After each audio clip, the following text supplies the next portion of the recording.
there you had a chance to get the Hansa-Brandenburg out onto the water and put it through the proverbial paces.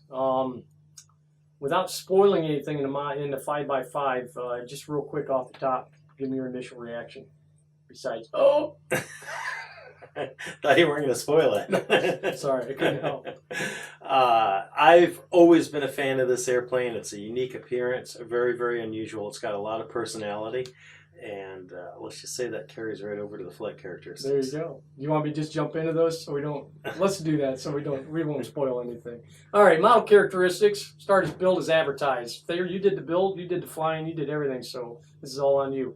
You gave it a 4.5 out of 5. Yeah, it goes together very well. I mean, there's a lot of complex strut work underneath, which is pretty obvious when you look at it.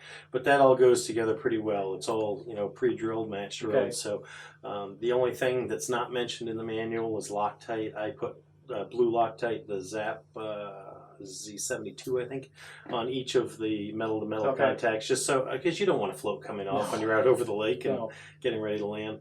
So battery will die at some point. You'll have to bring it in. That's true. Yeah. And there is an addendum on their website that talks about kind of cutting away just inside that bulkhead right there, so you can get that battery forward to help the balance when it's on the water.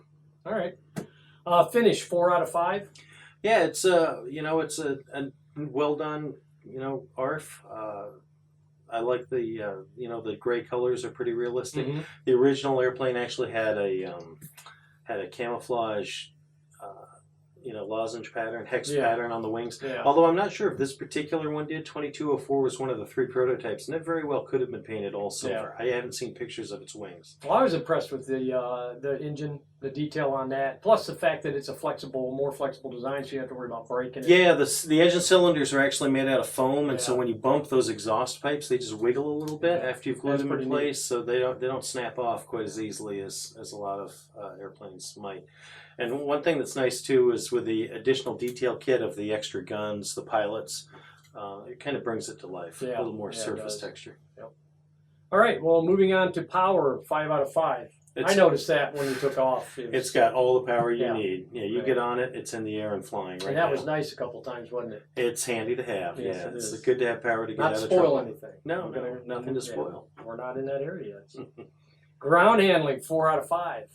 It handles very well on the water. There's also a ski kit available for this.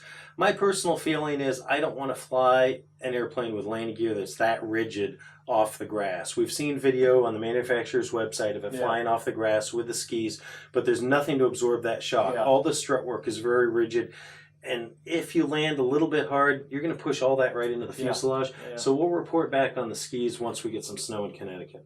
Well, you guys don't get much over there, though, do you? No. But on the water, we flew it on the water, and it handles very well. There's not a lot of volume in the floats. You can actually get the tail to sink a little bit, and hence you could get your water rudder.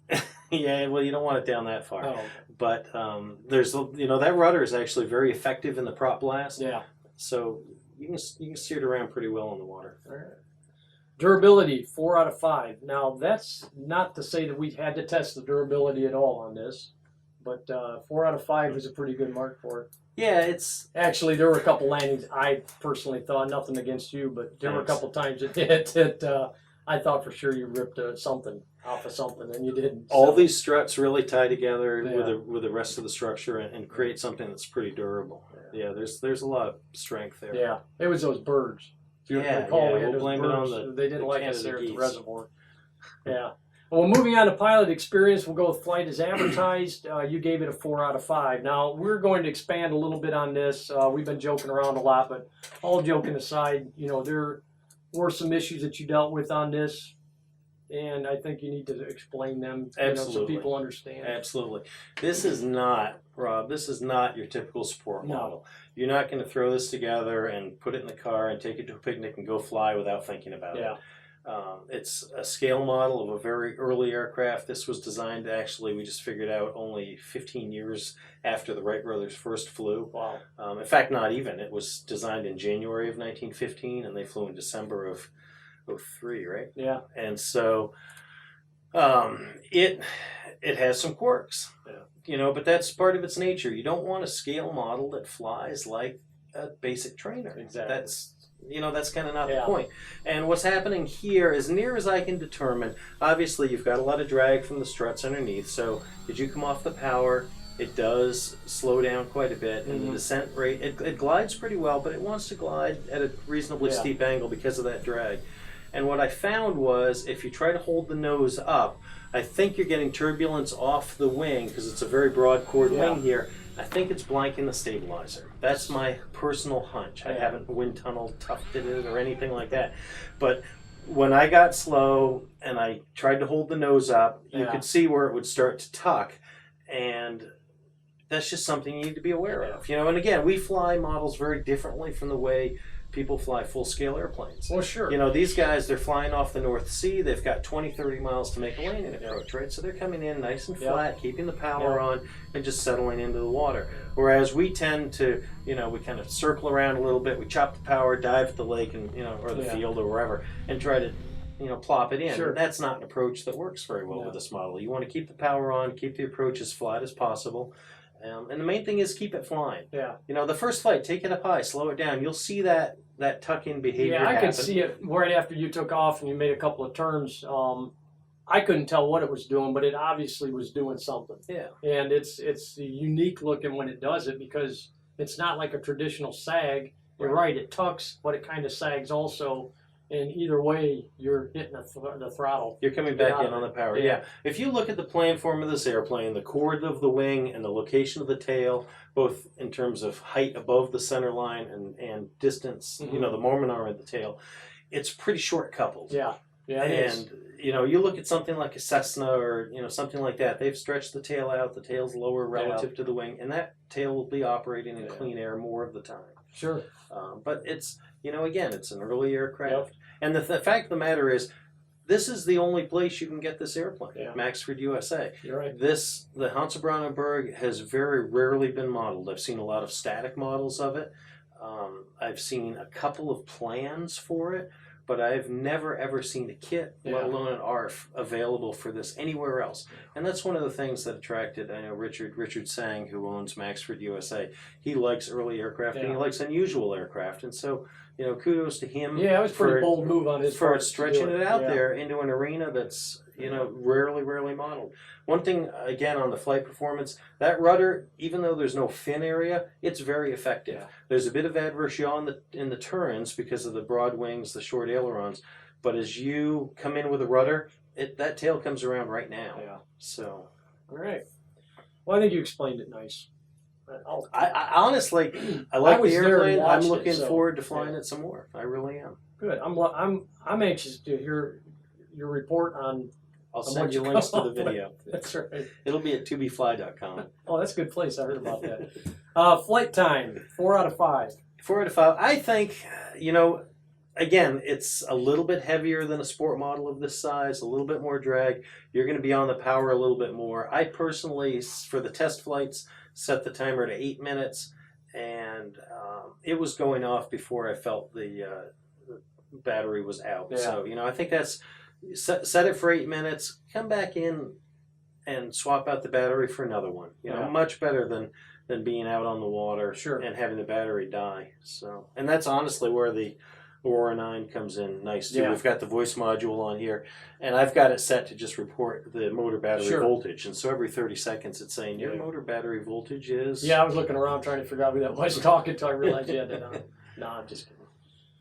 Field size, you're going to want, I mean, you don't necessarily need a large body of water, but you need a lot of room around that body of water. Yeah, it'll get off the water in 15, 20 feet. It's got plenty of power. It'll get up and go. Getting back into that little backyard swimming pool would be a real challenge, though.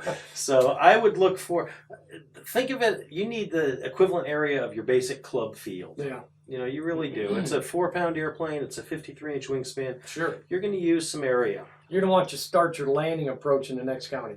No. Or at least the next field. It's not that bad. You just want to keep some power on. Exactly. Yeah. Okay, we'll go with that. Portability, 3.5 out of 5.